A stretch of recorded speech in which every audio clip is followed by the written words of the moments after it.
This is Inside Indiana Business Radio for Wednesday, January 29th, 2025. I'm Marek Mazurek. A town often left out of the state's business headlines, downtown Michigan City is currently the site for $450 million worth of development projects. There's the completion of the South Shore's double tracking project that's made it increasingly feasible for people to live in Michigan City but work in Chicago. Michigan City is also in a unique position to capitalize on the thousands of jobs that are soon coming to western St. Joseph and LaPorte counties, courtesy of major employers GM, Amazon, and Microsoft. Double track project has probably been the game changer for Michigan City and the region, where it made the city start doing stuff differently and learning that if we're going to have a train that goes to Chicago that quickly, why not utilize that to get people to live here and work in Chicago? That's Clarence Hulse, a member of the city's redevelopment commission. He said the commission will soon decide on a bid for a project on 5th and Pine Streets that could bring 500 rental units and a grocery store to downtown.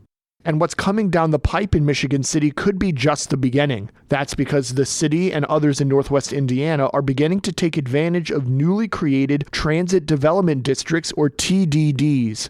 President of the Northwest Indiana Development Authority, Sherry Ziller, said TDDs act like super TIFs, letting municipalities capture increases in both income and property taxes. It allows our communities to be more proactive with development instead of reactive. For more details on all of the Michigan City projects, visit InsideIndianaBusiness.com.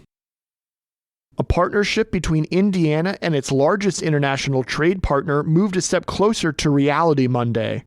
Through House Bill 1489, the state would establish a trade commission with Ireland to strengthen its business relationship with the country and exchange ideas on policy, economic development, and infrastructure. Ireland is the top importer to Indiana, with nearly $21 billion in goods exchanged in 2023, according to the latest Department of Commerce data. The bill would allow the governor and state house leadership to select the 13-member commission. It would include representatives from the Indiana General Assembly, the Indiana Chamber of Commerce, a higher education institution, and communities representing Irish Americans. The commission would last at least 4 years. The bill passed the House Government and Regulatory Reform Committee on Tuesday. From the number one source for Indiana business news, this is Inside Indiana Business Radio. To succeed, you need to stay informed. You need to be engaged. And let's face it, you need to set yourself apart from the rest by connecting with a company that brings you the best. Because in today's environment, business is an ever-moving target, and we'll help you chase it. IBJ Media. The best of business is in us. Get started at ibjmedia.com/youngprofessional. A grant from the National Science Foundation is enabling University of Notre Dame researchers to employ data and analytics to find energy cost-saving solutions and improve living conditions for low-income Americans living in older, less efficient homes. The Built to Afford initiative is a collaboration among a number of schools at Notre Dame, including the School of Architecture and College of Engineering.